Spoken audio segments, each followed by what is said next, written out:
It was a very good answer, Jesse. He was a very famous civil rights leader. Can you imagine if you had no experience not being able to go to the same restroom as other people just because you were born with a skin color?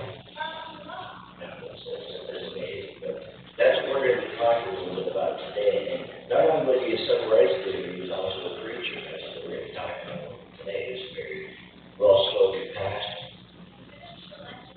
Article, and it talks about like his granddaughter saying what she said. Okay, so that's what we're going to be talking about today. So you can go back to your seat. Thank you very much.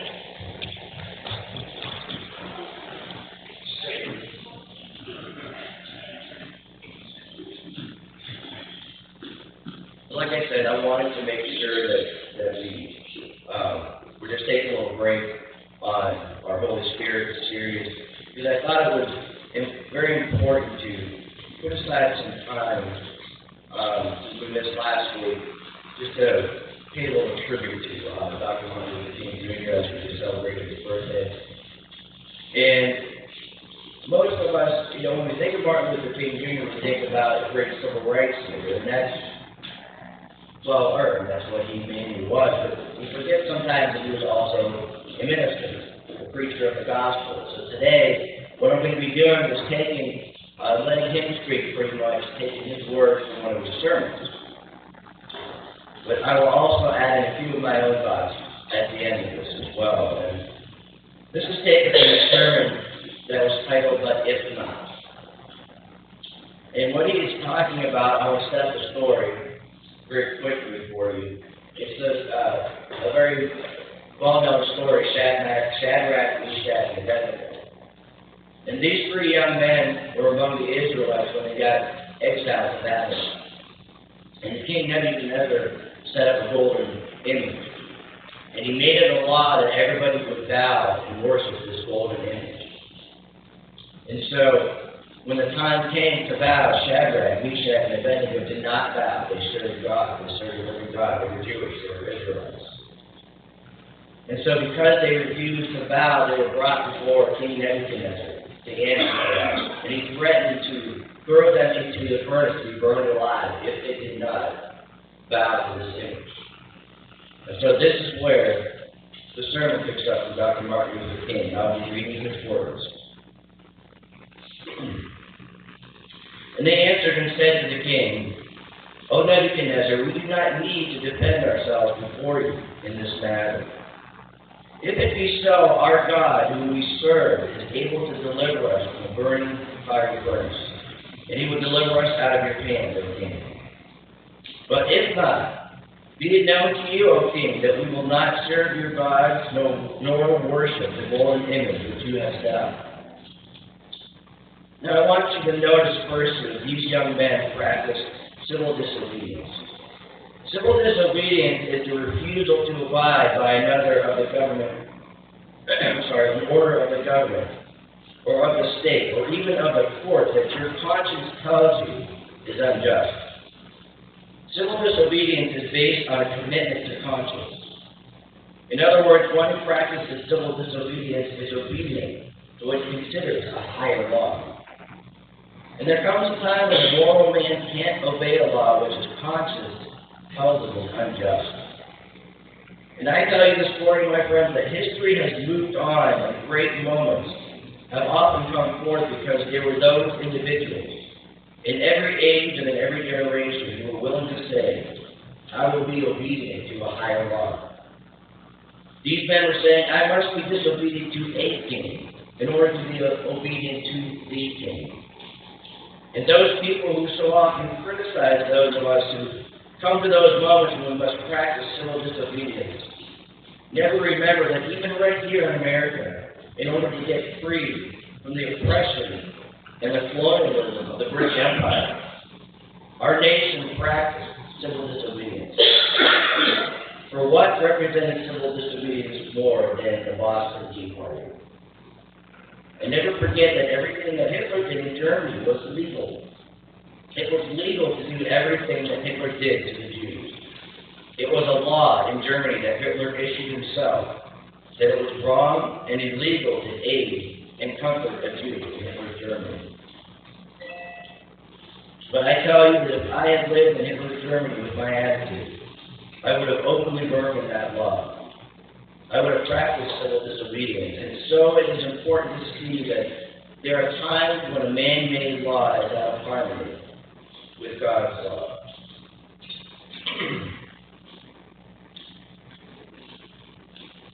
There are times when human law is out of harmony with eternal and divine laws. And when that happens, you have an obligation to break it. And I'm happy that in breaking it, I have some good company. I have Shadrach, Meshach, and Abednego. I have Jesus, and I have all the early Christians who refused to bow. Now, the second interesting point is that these men, Shadrach, Meshach, and Abednego, never doubted God and His power. And they did what they did. They made it very clear they knew that God had the power to spare them.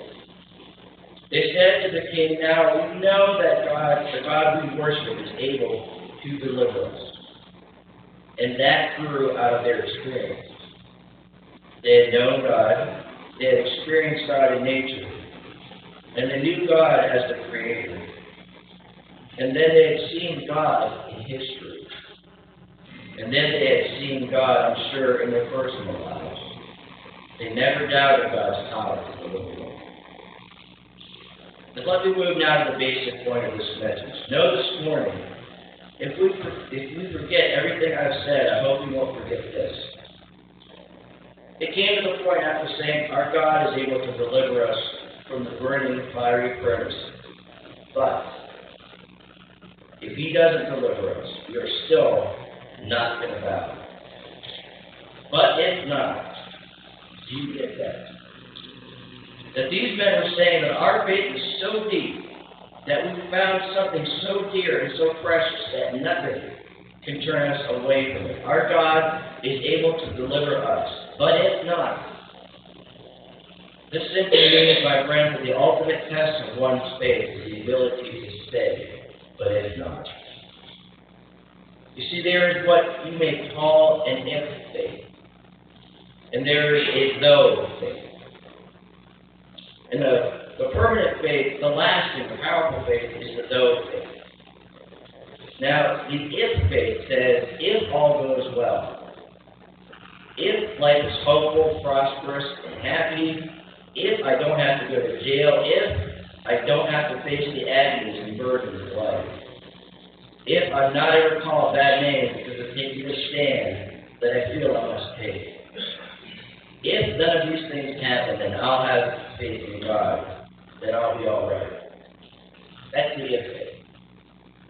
But there is a though faith. And the though faith says, though things go wrong, though evil is temporarily triumphant, though sickness comes and the frost looms, nevertheless, I'm going to believe anyway, and I'm going to have faith anyway. Though the waters thereof roar and be troubled, though the mountains shake with the swelling thereof, the Lord of hosts is with us. The God of Jacob is our refuge. And this is the essence of life and religion. The question is whether you have an if faith or whether you have a no faith. You know what this says in substance? That ultimately religion is not a bargaining matter.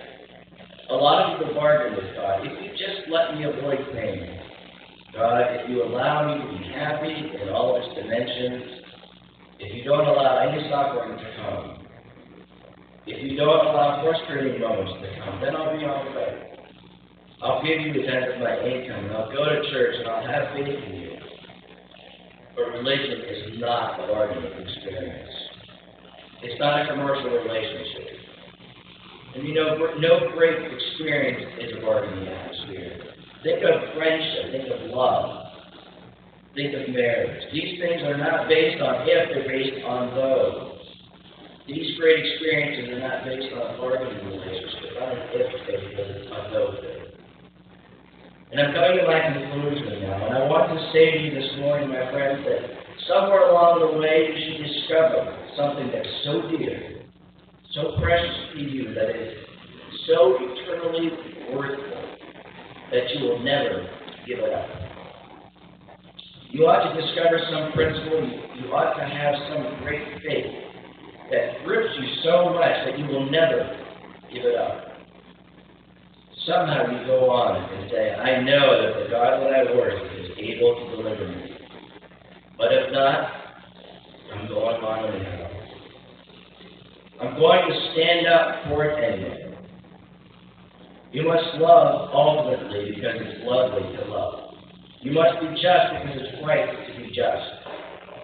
You must be honest because it's right to be honest. This is what this text is saying more than anything else. And finally, you must do it because it has gripped you so much that you are willing to die for it if necessary. Shadrach, Meshach, and Abednego stand before us today. And I thank God for them, for they had found something the fiery furnace couldn't stop them from believing. They said, throw us into the fiery furnace. But you know the interesting thing is, the Bible talks about a miracle. Because they had faith enough to say, but if not, God was with them as an eternal companion. And this is what I want to say finally, that there is a reward if we do right for righteousness' sake. It says that somehow that burning fiery furnace was transformed into an air-conditioned living room. Somebody looked in there and said, we put 3 in there, but now we see 4. Don't ever think you're by yourself. Go on to jail if necessary, but you'll never go alone. For somewhere I read that one with God is in the door. Walk with Him this morning and believe in Him and do what is right, and He'll be with you even until the consummation of the ages.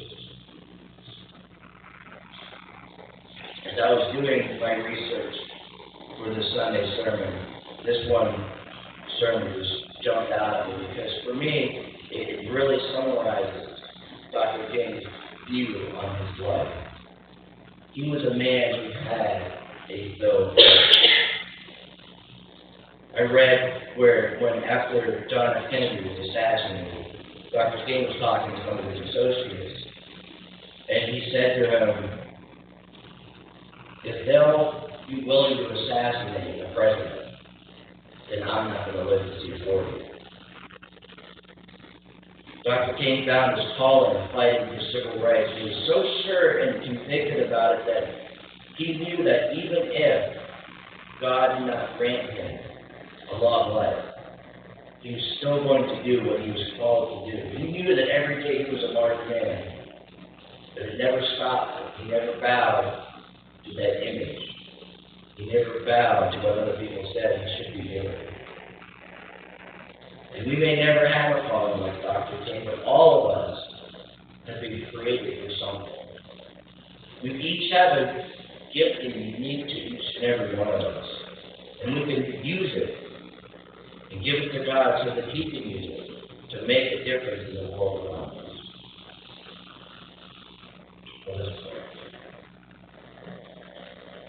Heavenly Father, we thank you for these words that were left by Dr. King to us and that they can still speak to us today.